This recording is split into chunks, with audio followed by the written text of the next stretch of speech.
هو الحبيب الذي ترجى شفاعته لكل هول من الأهوال مقتحم مولاي صل وسلم دائما أبدا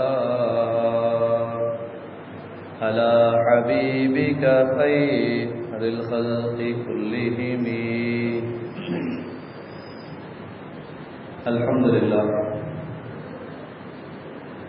الحمد لله الذي هدانا لهذا وما كنا لنهتدي لولا أن هدانا الله والصلاة والسلام على رسول الله محمد بن عبد الله وعلى آله وصحبه حزب الله. أما بعد أوصيكم عباد الله وإياي أولا بتقوى الله ففعلوا ما أمركم الله وانتهوا عما نهاكم الله. قال الله سبحانه وتعالى في القرآن العظيم وفي الفرقان المجيد: أعوذ بالله من الشيطان الرجيم، بسم الله الرحمن الرحيم. يا أيها الذين آمنوا ادخلوا في السلم كافة ولا تتبعوا خطوات الشيطان إنه لكم عدو مبين. صدق الله العلي العظيم. قال نبينا عليه الصلاة والسلام: الإسلام يعلو. صدق رسول الله صلى الله عليه وسلم. السلام عليك يا صاحب الوقت، جبهتي تحت نعالكم، أعيضوا بحكمنا النيابة عنكم. السلام على من اتبع الهدى. السلام عليكم ورحمة الله تعالى وبركاته ومغفرته.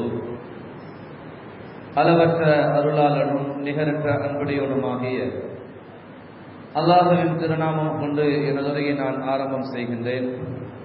அல்லாஹ்வினுடைய சாந்தியும் சமாதானமும் நம்பெருமானார் கண்மணி ரசூலுல்லாஹி ஸல்லல்லாஹு அலைஹி வஸல்லம் அவர்களின் மீதும் அவர்களை அன்று முதல் இன்று வரை என்றென்றும் பின்பற்றி வருகின்ற அனைத்து நல்லடியார்கள் மீதும் உண்டாகுவதாக. ஆமீன். கண்ணியத்திற்குரிய அல்லாஹ் நல்லடியார்களே, புனிதமான இந்த மஜ்லிஸில் அல்லாஹ் சுப்ஹானஹு வ தஆலா எப்படி நம்மை எல்லாம் ஆரம்பத்திலேயே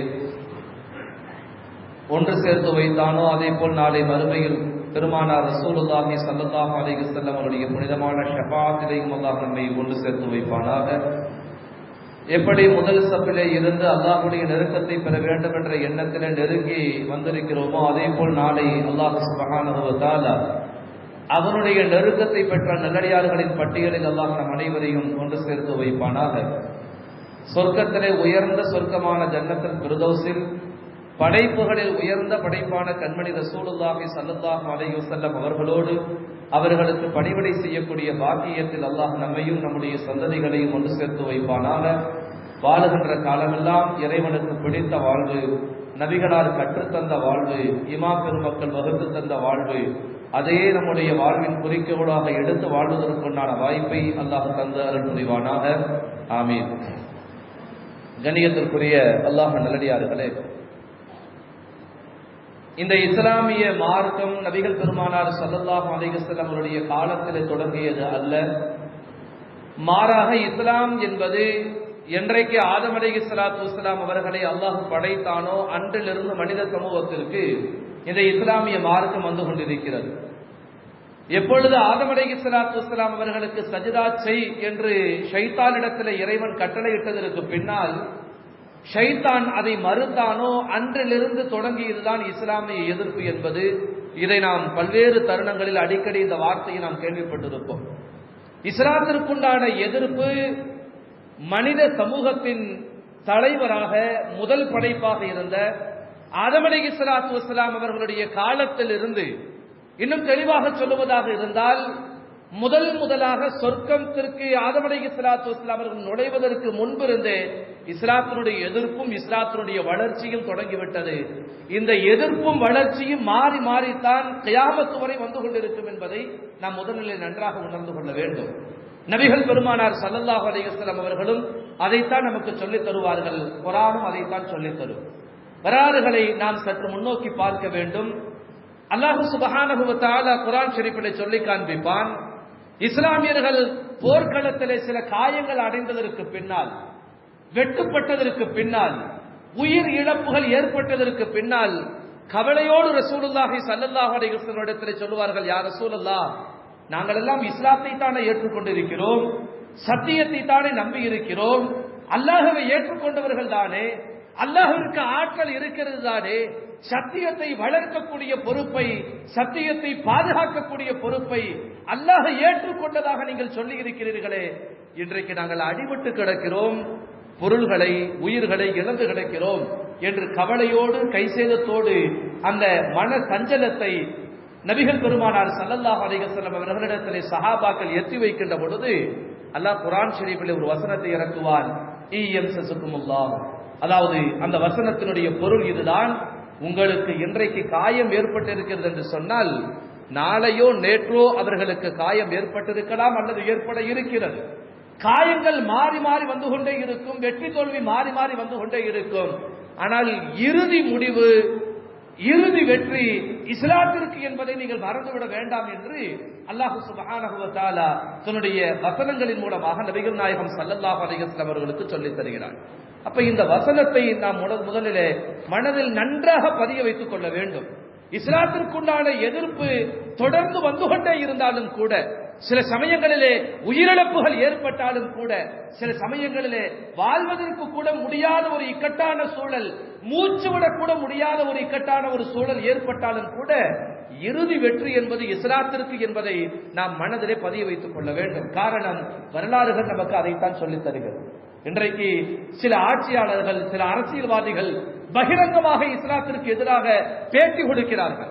நமக்கு தெரியும், சமீபத்தில் அமித்ஷா தெளிவாக சொல்லித் தருகிறார், நாங்கள் கணக்கெடுப்புகளின் மூலமாக அகதிகளை கண்டுபிடித்துக் கொண்டிருக்கிறோம், அந்த அகதிகளை கண்டுபிடித்து நாங்கள் நாடு கடத்தப் போகிறோம்.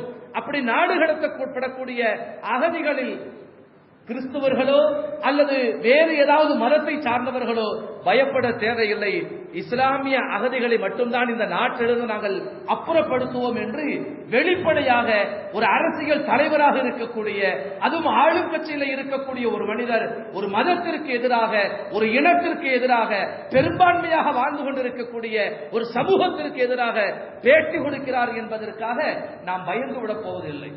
ஏனென்று கேட்டால், இவர்கள் இன்றைக்கு முளைத்தவர்கள், நேற்று பெய்த மழையில் இன்றைக்கு முளைத்தவர்கள். நாளைக்கு இவர்கள் இருப்பார்களா இல்லையா என்பது நமக்கு தெரியாது, அவர்களுக்கும் தெரியாது. நாளை வரை கூட போக தேவையில்லை. இன்றைக்கு அழிந்து போனால் கூட ஆச்சரியப்படக்கூடிய விஷயம் அல்ல. காரணம், எத்தனையோ மனிதர்கள் நமக்கு தெரியவல்லவா, ஃபிரௌன் எப்படி வந்தான்? இன்னஹா லஷிர்மத்துல் கலீலூன், மிக சொற்பமானவர்கள், இவர்களை அழித்து விட்டுத்தான் நான் என் இல்லத்திற்கு திரும்புவேன் என்று சொல்லிக்கொண்டு தன் படை பட்டாளங்களோடு ஒரு பெரிய ஒரு ஜன திரள்களை திரட்டிக் கொண்டு இஸ்லாமியர்களை அழிப்பதற்காக வந்தான். அவன் வருகின்ற பொழுது நினைத்து பார்க்கவில்லை, மீண்டும் நாம் இந்த இல்லத்திற்கு வர மாட்டோம் என்பதை அவன் யோசிக்கவும் இல்லை, எதையும் சிந்திக்கவில்லை. சொற்பமான கூட்டம் போறோம், அப்படி சூழ்ந்து அவர்களை அழித்து விட்டு நிம்மதியாக நம்முடைய பஞ்சு மெத்தையிலே படுத்துறங்கலாம் என்ற எண்ணத்திலே போனவன் கடலிலே மூழ்கி செத்தான் என்று வரலாறு நமக்கு சொல்லித் தருகிறது. ஆக இஸ்லாத்திற்கு எதிராக எத்தனையோ மனிதர்கள் வந்து விட்டார்கள். நீங்கள் கொஞ்சம் வரலாறுகளை படிக்க வேண்டும். நான் அடிக்கடி சொல்லித் தருவேன், நம்முடைய பிள்ளைகளுக்கு இஸ்லாமிய வரலாறுகளை கற்றுக் கொடுங்கள். ஏனென்று சொன்னால், இன்றைக்கு இருக்கக்கூடிய பிள்ளைகள் இயல்பிலேயே பயத்தோடு வாழ்ந்து கொண்டிருக்கிறார்கள். இயல்பிலேயே பயம், அவர்களுக்கு ஒரு விதமான அச்சம் உள்ளத்தில் இருந்து கொண்டே இருக்கிறது. இந்த பயத்தோடு வாழ்றவங்களுக்கு இந்த வீர தியாக சரித்திரத்தை நாம் கண்டிப்பாக சொல்லித்தர வேண்டும். இஸ்லாமியர்களுக்கு எதிரான எத்தனையோ போர்க்களங்கள், நான் கடந்த காலத்தை பேச வரவில்லை, நபிகள் பெருமானார் ஸல்லல்லாஹு அலைஹி வஸல்லம் அவர்களுக்கு முன்னால் வாழ்ந்த சமூகத்தை பற்றி சொல்லவில்லை. நபிகள் நாயகம் ஸல்லல்லாஹு அலைஹி வஸல்லம் அவர்கள் இந்த மார்க்கத்தை பரிபூர்ணப்படுத்தியதற்கு பின்னால், இந்த மார்க்கம் மிகச்சிறந்தது என்று எல்லோராலும் ஏற்றுக்கொள்ளப்பட்டதற்கு பின்னால், இந்த மார்க்கத்தை நான் ஏற்றுக்கொள்கிறேன் என்று ஆங்காங்கே குழுவாக, கூட்டம் கூட்டமாக, சமூகமாக இஸ்லாமிய மார்க்கத்தை ஏற்றுக்கொண்டிருக்கக்கூடிய அந்த தருணத்தில் இஸ்லாமிய எதிர்ப்பாளர்கள் எவ்வளவு பெரிய சதிவேலைகளை செய்தார்கள் என்பதை வரலாறுகளை பார்த்தால் நமக்கு ஆச்சரியமாக இருக்கும். ஈராக்கை சார்ந்த ஹராமிதாக்கள் என்று சொல்லக்கூடிய ஒரு பிரிவு, ஈராக்கை சார்ந்த ஹராமிதாக்கள் என்று சொல்லக்கூடிய ஒரு கூட்டம் தங்களை மிக பலசாலியாக இந்த சமூகத்திற்கு அறிமுகப்படுத்துகிறார்கள். தங்களை இஸ்லாமியர்களாக இந்த சமூகத்திற்கு அடையாளப்படுத்துகிறார்கள். இஸ்லாமியர்களாக தங்களை அடையாளப்படுத்திக் கொண்ட அந்த சமூகம் நாங்கள் ஹஜ் செய்வதற்காக வருகிறோம் என்று சொல்லிக்கொண்டு காபத்துல்லாஹிற்கு வருகிறார்கள். எல்லா மக்களும் பார்த்தார்கள், ஹஜ் செய்வதற்கு இவ்வளவு மிகச் சிறப்பான ஒரு சமூகம், ஒரு பெருங்கொண்ட கூட்டம் வந்திருக்கிறது என்ற ஆச்சரியத்தோடு பார்த்துக் கொண்டிருந்தார்கள். உள்ள வந்ததுதான் தாமதம். தங்களுடைய ஆடைகளுக்குள் ஒளித்து வைத்திருந்த ஆயுதங்களை வெளிப்படுத்தினார்கள். கண்ட இடத்தில் பார்ப்பவர்களை சுட்டுத் தள்ளினார்கள், பார்ப்பவர்கள் எல்லாம் கொன்று குவித்தார்கள். தங்களுடைய ஈட்டிகளால், தங்களுடைய வாட்களால், தங்களுடைய அம்புகளால் பார்ப்பவர்களை எல்லாம் கொலை செய்தார்கள். தவாப் செய்து கொண்டிருக்கக்கூடிய அந்த தவாப் செய்யக்கூடிய மனிதர்களை கொலை செய்தார்கள். தொழுது கொண்டிருக்கக்கூடியவர்களை அவர்கள் சஜிதாவில் இருக்கிறார்கள், பார்க்கவில்லை. நிலையில் நின்றார்கள், பார்க்கவில்லை. ருக்குவில் இருந்தார்கள், பார்க்கவில்லை. எல்லோரையும் பார்த்த இடத்தில் பார்த்த நிலையில் கொலை செய்தார்கள். இன்ன ஸஃபா வல் மர்வத மின் ஷஆயிரில்லாஹ், அல்லாஹ்வுடைய மிகப்பெரிய அடையாள சின்னம், அல்லாஹ்வுடைய அத்தாட்சிகள் என்று குர்ஆன் ஷரீஃபிலே பதிவு செய்யப்பட்டிருக்கக்கூடிய ஸஃபா மர்வா மலைகளுக்கு மத்தியிலே, அந்த மலைகளுக்கு மத்தியிலே ஹாஜரா அம்மா அவர்களுடைய ஞாபகார்த்தமாக ஓடிக்கொண்டிருந்த, தொங்கோட்டம் ஓடிக்கொண்டிருந்த அந்த ஹாஜிகளையும் வெட்டி சாய்த்தார்கள். வரலாறுகளிலே பதிவு செய்யப்பட்டிருக்கிறது. கிட்டத்தட்ட அந்த காபத்துல்லாஹ்வை சுற்றிலும் மட்டும் 30,000த்திற்கு மேற்பட்டவர்களை அந்த இடத்துல மட்டும் கொலை செய்தார்கள். அது அல்லாம ஆங்காங்கே பார்க்கிற இடமெல்லாம் இஸ்லாமியர்களை கொன்று குவித்தார்கள். கடைசியா காபாவுடைய தரையை கிழிக்கிறாங்க, கதவை உடைக்கிறாங்க, உள்ள போய் தூணை உடைச்சு எறிகிறாங்க. ஹஜ்ருல் அஸ்வதுகள் எல்லோராலும் மிக உயர்வான முறையிலே பார்க்கப்பட்ட நபிகள் பெருமானார் ஸல்லல்லாஹு அலைஹி வஸல்லம் அவர்கள் தொட்டு முத்தம் கொடுத்த ஒரு மிகச் சிறப்பான சொர்க்கத்திலிருந்து வந்த எல்லோராலும் கண்ணியப்படுத்தப்படக்கூடிய அந்த கல்லை உடைத்து எரிந்து தங்களுடைய இல்லத்திற்கு, தங்களுடைய நாட்டிற்கு எடுத்து சென்றார்கள். கிட்டத்தட்ட 20 வருஷம் வரலாறுகளில் பதிவு செய்யப்பட்டிருக்கிறது. கிட்டத்தட்ட 20 வருட காலம் ஹஜ்ருல் அஸ்வத் இல்லாத காபாவை தான் இஸ்லாமியர்கள் பயந்து வலம் வந்து கொண்டிருந்தார்கள் என்று வரலாறுகள் சொல்லுகிறது.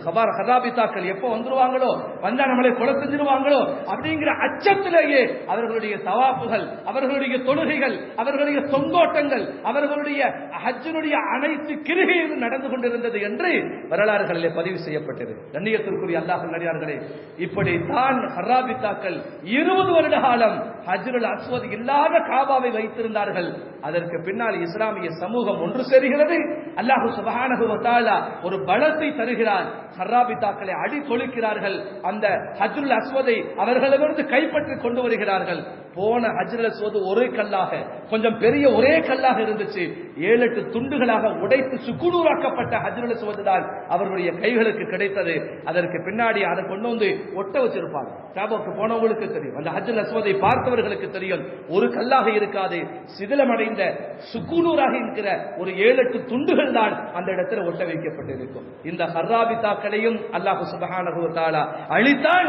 அவர்களுக்கு பின்னாலும் இஸ்லாமிய மார்க்கத்தை செழிக்க செய்தார். ஹிஜ்ரி 3ஆம் நூற்றாண்டு நடந்த ஒரு மிக மோசமான இரத்த சரித்திரம் என்றுதான் இதை சொல்ல வேண்டும். கண்ணியத்திற்குரிய அல்லாஹ் நல்லடியார்களே, இவர்களையும் அல்லாஹ் அழித்துத்தான் செய்தார்.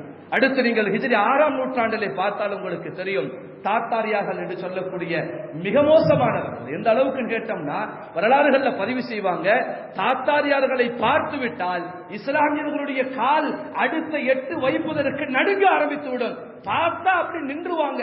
தாத்தாரியர்கள் வந்துட்டாங்கன்னு சொன்னா குழந்தைகள் கூட வேகமாக உணவுகள் உண்ண ஆரம்பித்து விடும். உணவு உண்ண வைப்பதற்காக குழந்தைகளுக்கு பயப்படுத்தக்கூடிய விதத்தில் தாத்தாரியர்களுடைய பெயர்கள் அந்த இடத்துல பயன்படுத்தப்பட்டது என்று வரலாறுகளில் சொல்லப்படுகிறது. ஈராக்கிலே, பகதாதிலே அல்லாஹ் சுப்ஹானஹு வ தஆலாவுடைய அந்த மார்க்கத்தை ஏற்றுக்கொண்ட அந்த இஸ்லாமிய பெருமக்கள் கிட்டத்தட்ட 2 லட்சம் பேர் அந்த பகதாதில் மட்டும் கொலை செய்யப்படுகிறார்கள்.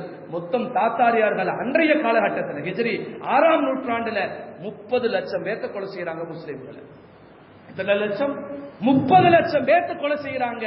அந்த தாத்தாரியர்கள் இஸ்லாமியர்களுடைய பொக்கிஷங்களாக கருதப்படக்கூடிய அத்தனை நூல்களையும் எரிக்கிறார்கள். அந்த நூல்களை எல்லாம் எரிக்க முடியாமல் எடுத்து அப்படியே தஜலா நதிக்கரையில தூக்கி போடுறாங்க. வரலாறுகள்ல பதிவு செய்யப்படுகிறது, 30 நாட்கள் தொடர்படியாக அந்த நதி கருப்பு நிறத்தில் தான் ஓடிக்கொண்டிருந்தது. சுத்தமான தண்ணீரை நாங்கள் ஆண்டு கணக்கில் அங்கு பார்க்க முடியவில்லை என்று வரலாறுகளை பதிவு செய்கிறார்கள். 30 லட்சம் பேர்த்த கொலை செஞ்சவங்க அந்த நதியை கருப்பு நிறத்தில் ஓட விட்டவர்கள், பார்ப்பவர்களை எல்லாம் வெட்டி கொலை செய்தார்கள்.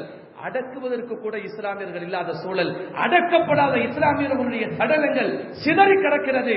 அப்படிப்பட்ட மோசமான ஒரு சூழலை, ஒரு அச்சத்தை, ஒரு பயத்தை தாத்தாரிகள் மூலமாக இந்த சமூகத்திற்கு, இஸ்லாமியர்களுக்கு ஏற்பட்டது. ஆனாலும் கூட அல்லாஹ் அப்படியே விட்டுவிடவில்லை. சில காலங்கள் அவர்கள் எத்தனையோ புரட்சிகள் செய்தார்கள், எத்தனையோ மாற்றங்கள், எத்தனையோ சூழ்ச்சிகள், எத்தனையோ அக்கிரமங்களை, அநியாயங்களை கட்டமைத்து விட்டார்கள். அல்லாஹ் சுப்ஹானஹு வ தஆலா ஒரு கட்டத்திற்கு பின்னால் அவர்களுக்கு மத்தியிலே ஒருவருக்கு நல்ல ஒரு ஹிதாயத்தை தருகிறான். கொஞ்சம் கொஞ்சமாக மாறி போய் இஸ்லாமியர்களுக்கு சாதகமாக அவர்களும் மாறி போனார்கள் என்று வரலாறுகளை நாம் பார்க்கிறோம்.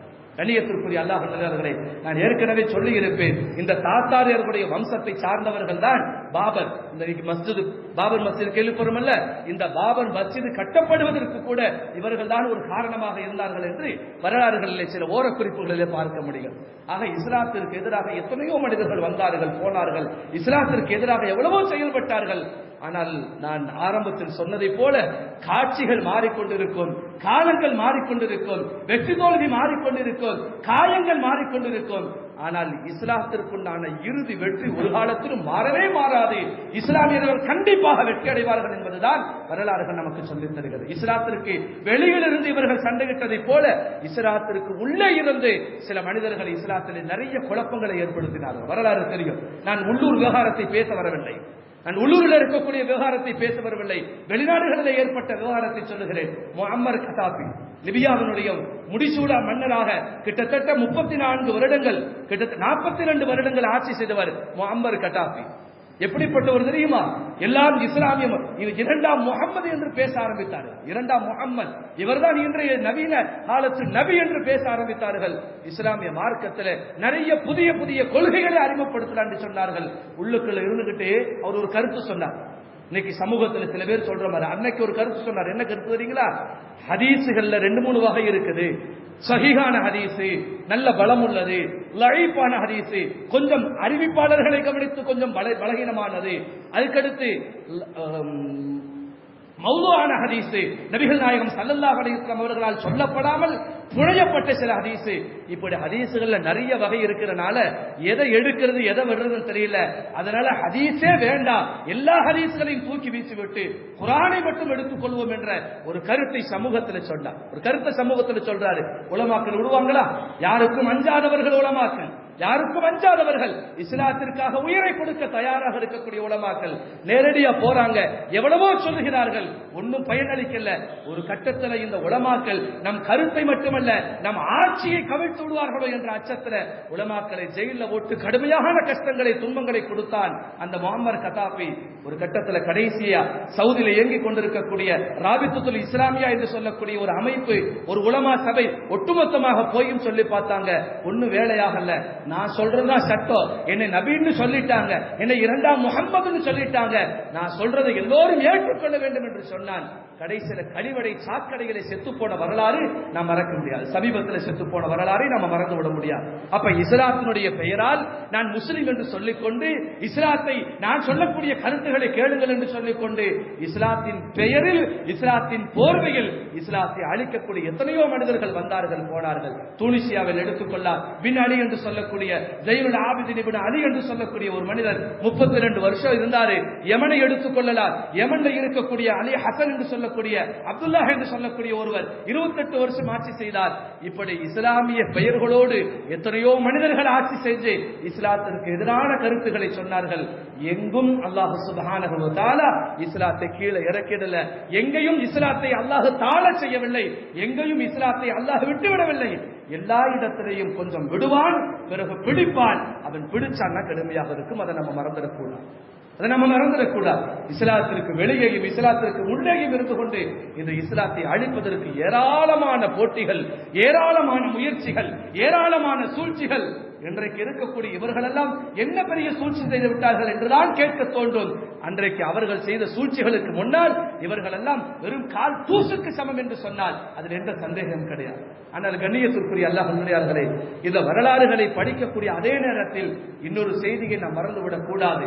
முஅம்மர் கதாபியாக இருந்தாலும் சரி, தாத்தாரியர்களாக இருந்தாலும் சரி, ஹர்ராபிதாக்களாக இருந்தாலும் சரி, இஸ்லாத்திற்கு எதிராக இவர்கள் எவ்வளவோ குரல் கொடுத்திருந்தாலும் ஒரு கட்டத்தில் இஸ்லாமியர்கள் தங்களை சரியான முறையில் மாற்றிக்கொண்டார்கள்.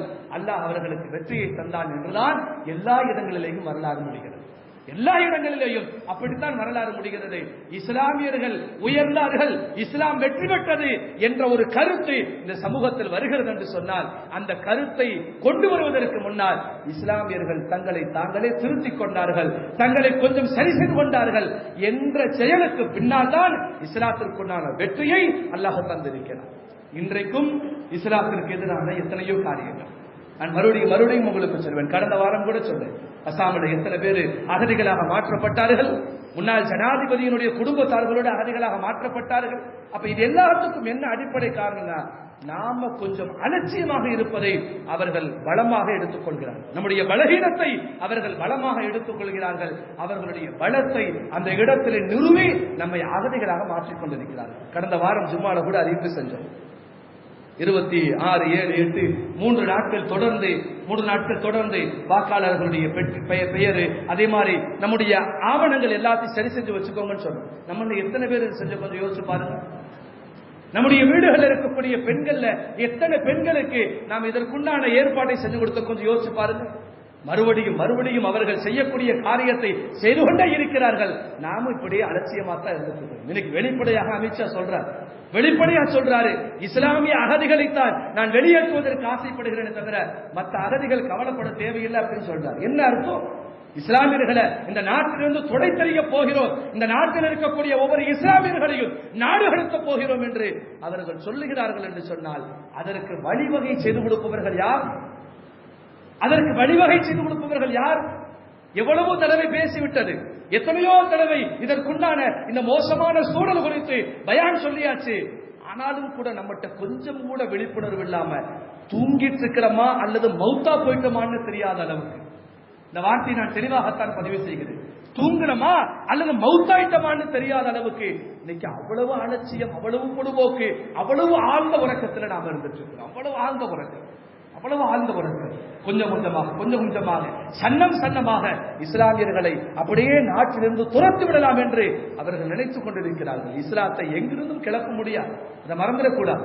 இந்த அமித்ஷாவுடைய கருத்துக்கு நடிகராக இருக்கக்கூடிய சித்தார்த்தன் யாரோ ஒருத்தர் அவர் பேசின செய்தியை பேப்பர்ல பதிவு செஞ்சிருக்கிறார், நாளிதழ்ல அதுவும் சேர்த்து வந்திருக்கு. அவர் சொல்றாரு, அமித்ஷாவை பார்த்து நேரடியா சொல்றாரு, உங்களுடைய நடவடிக்கைகள் எல்லாம் இஸ்லாத்திற்கு எதிராக, இஸ்லாத்தை அழித்து விடலாம் என்பதாக இருந்தாலும் கூட ஒன்றை நீங்கள் மறந்து விடாதீர்கள், நீங்கள் எடுக்கக்கூடிய ஒவ்வொரு அடியும், எடுத்து வைக்கக்கூடிய ஒவ்வொரு அடியும் அது இஸ்லாத்திற்கு ஆதரவாகத்தான் இருக்கும். நீங்க இந்த நாட்டிலிருந்து இஸ்லாமியரை துரத்திடலாம் நினைச்சா 10 பேர் இங்க உருவாகுவாங்க அப்படிங்கிறத செய்தி அவர் சொல்றாரு. ஆனா இன்னொரு செய்தி நம்ம மறந்துடக்கூடாது, இஸ்லாமியர்கள் இஸ்லாத்தை பத்தி நல்லா தெரிஞ்சிருக்கணும். முதல்ல யூரோப் கண்ட்ரீஸ்ல ஒரு நாட்டில் கிட்டத்தட்ட ரோம் தேசத்துல 12,500க்கும் மேற்பட்ட சர்ச்சுகள் இருந்துச்சு. இன்னைக்கு 7,000 தான் இருக்கு. அந்த 7,000 சர்ச்சுகள்ல 4,000 சர்ச்சு பூட்டி இருக்கிறாங்க. வெறும் 3,000 சர்ச்சு மட்டும்தான், அதாவது அவர்களுடைய வணக்கத்துல வெறும் 3,000 வணக்கஸ்தலம் மட்டும்தான் உயிர்ப்புள்ளதாக இருக்குது. அதுவும் கூட கூடிய விரைவில் மூடப்படலாம் அல்லது பள்ளிகளாக மாற்றப்படலாம் அப்படிங்கிற செய்தி எடுத்து சொல்றாங்க. அங்க இருக்கக்கூடியவர்கள் இஸ்லாத்தை விரும்பி ஏற்றுக்கொண்டிருக்கிறார்கள். 2012 புள்ளி விவரம், ஒவ்வொரு நாளும் அரசாங்க பதிவேட்டின் மூலமாக தங்களை இஸ்லாமியர்களாக அடையாளப்படுத்திக் கொள்பவர்கள் 12 நபர்கள். தங்களை இன்னும் வெளியில சொல்லாம மாறிக்கொண்டே இருக்கக்கூடிய இஸ்லாமியருடைய எண்ணிக்கைகளால் சொல்ல முடியாது. கூடிய விரைவில் யூரோப் கண்ட்ரிஸ் முழுவதுமாக இஸ்லாமிய ஒரு நாடுகளாக மாறும் என்ற ஒரு செய்தியை நமக்கு பிபிசி தொலைக்காட்சி சொல்லித் தருகிறது. இஸ்லாமியர்கள் ஒரு பக்கம் நிறைய மாறிட்டே வர்றாங்க, இஸ்லாத்தை விளங்கி மாறுறாங்க. தங்களுடைய இருப்பை தக்க வைத்துக் கொண்டு அவர்கள் தங்களுடைய மார்க்கத்தை மாற்றிக்கொண்டு இஸ்லாத்தில் இணைந்து கொண்டு மிக சிறப்பான வகையில் செல்வில் கொண்டிருக்கிறார்கள். ஆனா இன்னைக்கு நாம என்ன செஞ்சிருக்கிறோம் கொஞ்சம் யோசிச்சு பாருங்க. உங்களுடைய ஆவணங்கள் சரியா இல்லைன்னா உங்களை அகதியாக்கிடுவோம், பார்த்துக்கலாம், சாதாரணமாக பார்த்துக்கலாம். இல்லங்க உங்களுக்கு ஓட்டுரிமை கிடைக்காது, இருக்கிறப்பே நாங்க போடுறதில்ல, இல்லாம இருந்தா எங்களுக்கு என்ன, சாதாரணமா ஆவணங்கள். அன்னைக்கு ஒருத்தர் சொல்றேன், உங்களுடைய ஆவணங்களை சரி பார்த்துக்கோங்கிற. வெளிநாட்டுக்கு போற வயசு இல்லையே நமக்கு, நம்ம எதுக்கு ஆவணங்களை சரி பார்க்கணுங்கிற? வெளிநாட்டு போறதுக்கு அல்ல, உள்நாட்டுல நீ தங்கிறதுக்கு ஆவணம் சரியா இருக்கும். உள்நாட்டுல நீ இந்த நாட்டுக்காரன் அப்படிங்கிறதுக்கு ஆவணங்கள் சரியா இருக்கணும். ஆவணங்கள் சரியில்லைன்னா நீ இந்த நாட்டை சார்ந்தவன் இல்ல, நீ ஒரு அகதின்னு மாத்துறாங்க. எந்த அளவுக்கு நேட்டம்னா யூபியில ஒரு ஆளுக்கு என்னன்னா 12 ஆவணங்கள், அதுல 11 சரியா இருக்குது, ஒன்னே ஒண்ணு தப்பா இருக்குது. ஹா அப்படிங்கிற இடத்துல காவா போட்ட மாதிரி, தமிழ்ல ஹா ஹக்கா இருக்கு பாத்தீங்கன்னா, முகம்மதுங்கிற இடத்துல ஒரு சின்ன வித்தியாசம். MOHAங்கிற இடத்துல MOKன்னு போட்டாங்க. இந்த ஒன்ன வச்சு அவரை இந்திய நாட்டினுடைய பிரஜையாக இல்லை அப்படின்னு முடிவு செஞ்சு அகதியினுடைய பட்டியலை சேர்த்திருக்கிறாங்க. கோர்ட்ல கேஸ் போட்டு வேலை நடந்துட்டு இருக்கு. சமீபத்தில் ஒரு வாரத்துக்கு முன்னாடி நடந்த செய்தி. 12 ஆவணத்துல 11 ஆவணம் சரியா இருக்குது. அவர் படிச்ச இன்ஜினியர், அவரு 11 ஆவணம் சரியா இருக்குது. ஒரே ஒரு ஆவணம் அதுல ஹச்சுக்கு பொதுவா கேன்னு போட்டிருக்கு ஸ்பெல்லிங்ல. இதை வச்சு அவர் இந்திய நாட்டை சார்ந்தவர் அல்ல, அகதின்னு மாற்றி இன்னைக்கு பெரிய பிரச்சனையா ஓடுது. அந்நியத்திற்குரிய அல்லாஹ்விலே இன்னைக்கு நம்ம இருக்கக்கூடிய ஒரு 4 விஷயம் இருக்கு. ஆதார் கார்டு, ஓட்டர் ஐடி அல்லது வேற ஏதாவது பாஸ்போர்ட், பாஸ்புக், இது மாதிரி இந்த 4லயும் 4 மாதிரி இருக்கும். இதை கொஞ்சம் சரி பண்ணுங்க சொன்னோம்னா ரொம்ப அலட்சியமா இருக்கும். இதை சரி செய்வது எதற்காக?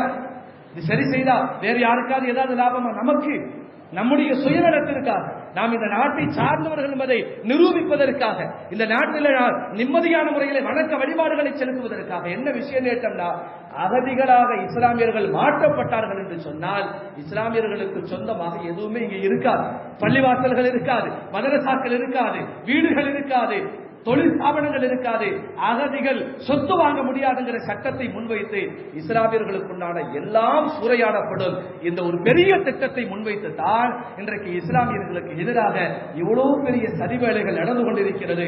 வெளிப்படையாகவே ஒருத்தர் சொல்றாரு, வெளிரங்கத்திலே ஒருத்தர் சொல்றாரு. அதையும் கேட்டு நாம் அமைதியாக இருக்கிறோம் என்று சொன்னால் நாம் தூங்கிக் கொண்டிருக்கிறோமா அல்லது மரணித்து விட்டோமா என்பதை நாம் தான் யோசித்துக் கொள்ளுங்கள். தூங்கிட்டு இருக்கிறோமா அல்லது செத்து போயிட்டோமா அப்படிங்கறத நாம தான் முடிவு செய்யணும். கண்ணியத்திற்குரிய அல்லாஹ் நல்லடியார்களே, கடைசியாக ஒரே ஒரு செய்தியை சொல்லி நான் முடிவுக்கு வருகிறேன். நபிகள் பெருமானார் ஸல்லல்லாஹு அலைஹி வஸல்லம் அவர்கள் எப்ப மக்காவில் இருந்து மதீனாவிற்கு வந்தார்கள், நல்ல கவனிக்கணும்.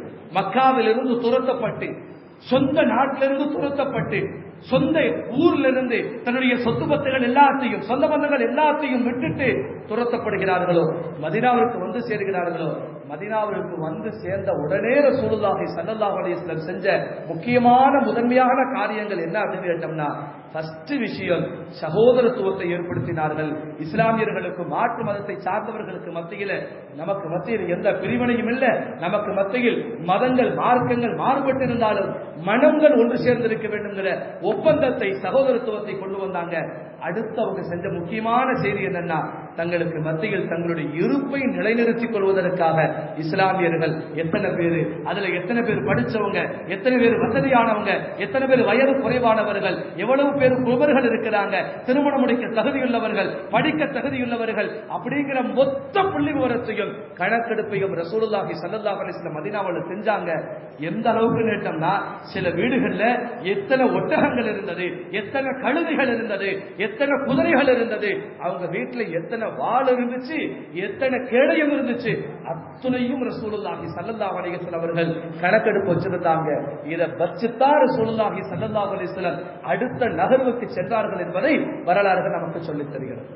நாம இருப்பு சரி செஞ்சுக்கிட்டா தான் அடுத்தது செய்ய முடியும். நம்ம இருப்பை சரி செய்வதற்கு பின்னால் தான் இஸ்லாத்தை அடுத்தவரிடத்துல கொண்டு போய் தைரியமாக சேர்க்க முடியும். நம்ம இருப்பை இங்க ஆடிட்டு இருக்குன்னு சொன்னோம்னா, நாம நிக்கிறதுக்கு இடமில்லைன்னு சொன்னோம்னா, நாம் சார்ந்திருக்கக்கூடிய இந்த மார்க்கத்தை எல்லோருக்கும் மத்தியில எப்படி கொண்டு போய் சேர்க்க முடியும்? அப்ப கொண்டு போய் சேர்க்கணும் மார்க்கத்தை. இந்த மார்க்கத்தை நல்ல முறையில நாம பின்பற்ற வேண்டும், நல்ல முறையில நாம் அமல் செய்ய வேண்டும் என்று சொன்னோம்னா, நம்முடைய இருப்பை இந்த பூமியில நாம் சரிபடுத்த வேண்டும். நம்முடைய இருப்பை இந்த பூமியில சரிபடுத்த வேண்டும் என்று சொன்னால், நான் இந்த நாட்டை சார்ந்தவன், நான் இந்த இடத்திற்கு சொந்தக்காரன், நான் இங்க உள்ளவன் தான் அப்படிங்கிறத நாம் நிரூபிக்கணும். அதுக்காகத்தான் இந்த கணக்கெடுப்புகள், அதற்காகத்தான் ஆவணங்கள் சரிபார்ப்பு, அதற்காகத்தான் இன்னும் நிறைய விஷயங்களை ஜமாத் உலமாவை முன்வைத்து, ஜமாத் உலமா சபையின் மூலமாகவே என்ன செய்யறாங்க, பல இடங்கள் செஞ்சுட்டு இருக்கிறாங்க. அதனால கண்ணியத்திற்குரிய அல்லாஹ் நல்லடியார்களே, அடுத்த வாய்ப்பு நமக்கு ஏற்படுவதை நம்ம எதிர்பார்க்க தேவையில்லை. சேவை மையத்தில் போனோம்னா நம்முடைய எல்லா விஷயங்களும் நம்ம சரி செய்து கொள்ளலாம். இன்னைக்கு ஸ்மார்ட் போன்லயே நம்ம எல்லாத்தையும் சரி செஞ்சுக்கலாம். லேப்டாப் இருந்துச்சுன்னா சரி செய்யலாம். இன்னைக்கு இளைஞர்கள் எவ்வளவு பெரிய ஆச்சரியம்னா, அப்ளிகேஷனை உருவாக்குறாங்க, புதுசு புதுசா ஆப்களை உருவாக்குறாங்க. புதுசு புதுசா இணையதளத்துல புரட்சிகளை ஏற்படுத்துறாங்க. நம்ம ஊரை சார்ந்தவங்களே நிறைய இருக்கிறாங்க. ஆனா தன்னுடைய குடும்ப விவகாரத்துல ஆவணங்கள் சரிபார்க்கக்கூடிய விஷயத்துல அவர்கள் முயற்சி செய்யறதே எவ்வளவு பெரிய கை சேதம். வெறும் அரட்டிக்காக, வெறும் 4 பேர் சேர்ந்து கூடி கும்மாளம் அடிப்பதற்காக பயன்படுத்தப்படக்கூடிய அந்த அறிவை நாம் இந்த இந்திய நாட்டின் பிரஜைகள் என்பதை சரிபடுத்துவதற்காக பயன்படுத்தினால் எந்த பிரச்சனையும் இல்லை. நம்ம யாருக்கும் விற்க தேவையில்லை. அவன் எப்ப முகாமிடுவான், நாம எப்ப கொண்டு போய் கொடுக்கலான்னு எதையும் எதிர்பார்க்க தேவையில்லை. நாமளே எல்லாத்தையும் செஞ்சுக்கலாம். அந்த அளவுக்கு ரொம்ப இலகுவானதுதான். அப்ப நாம கொஞ்சம் முயற்சி செய்வோம். சில செய்யலாம். நாம செய்தால்தான் இந்த நாட்டில் நாம நம்முடைய இருப்பை தக்க வைத்தால்தான் நம்முடைய அடுத்த தலைமுறையை இந்த இந்தியா நாட்டில் கொண்டு வர அர்த்தம் அல்ல, அடுத்த தலைமுறைக்கு இஸ்லாத்தை கொண்டு போய் சேர்க்க முடியும். பல்லிகு அன்னி வலவ் ஆயா, ஒரு வார்த்தையாக இருந்தாலும் அடுத்த தலைமுறைக்கு கொண்டு போய் சேர்க்க வேண்டிய பொறுப்பு நம்மை சார்ந்தது. அந்த பொறுப்பை நிறைவேற்றுவதாக முடியும். சொத்து சுகம் தேடி வைக்கிறது மட்டுமல்ல, வீடு கட்டி கொடுக்கிறது மட்டுமல்ல, பேங்க் பேலன்ஸ் அதிகப்படுத்துறது மட்டுமல்ல, மார்க்கத்தை நம்முடைய தலைமுறை கொண்டு போய் சேர்க்கணும். நிம்மதியான முறையில் அவர்கள் வணங்குவதற்குண்டான ஒரு சூழலை நாம் அமைத்துக் கொடுக்க வேண்டும். அப்படி அமைத்துக் கொடுக்க வேண்டும் என்று சொன்னால் நம்முடைய இருப்பை நாம் சரி செய்து கொள்ள வேண்டும். நம்முடைய இருப்பை அல்லாஹ் சுப்ஹானஹு வ தஆலா மிக சரியான முறையில் வைத்திருக்கக்கூடிய அந்த ஒரு வாய்ப்பை தந்தர புரிவானாக. நமக்கு எதிரான எத்தனை சூழ்ச்சிகள் வந்தாலும் நாம் ஒற்றுமையோடு இருக்கக்கூடிய பாக்கியத்தை அல்லாஹ் தந்தர புரிவானாக. நமக்கு நாமே அப்படிங்கிற ஒரு திட்டத்தை உருவாக்கி நமக்கு மத்தியில் நம்முடைய அந்த கணக்கெடுப்புகள், நம்முடைய இருப்பு ஆவண, இது எல்லாத்தையும் சரியாக வைத்துக் கொள்ளக்கூடிய பாக்கியத்தை அல்லாஹ் தந்தர புரிவானாக. ஆமீன். வ ஆகிரு தஅவானா அனில் ஹம்துலில்லாஹி ரப்பில் ஆலமீன். அஸ்ஸலாமு அலைக்கும் வ ரஹ்மத்துல்லாஹி வ பரகாத்துஹு.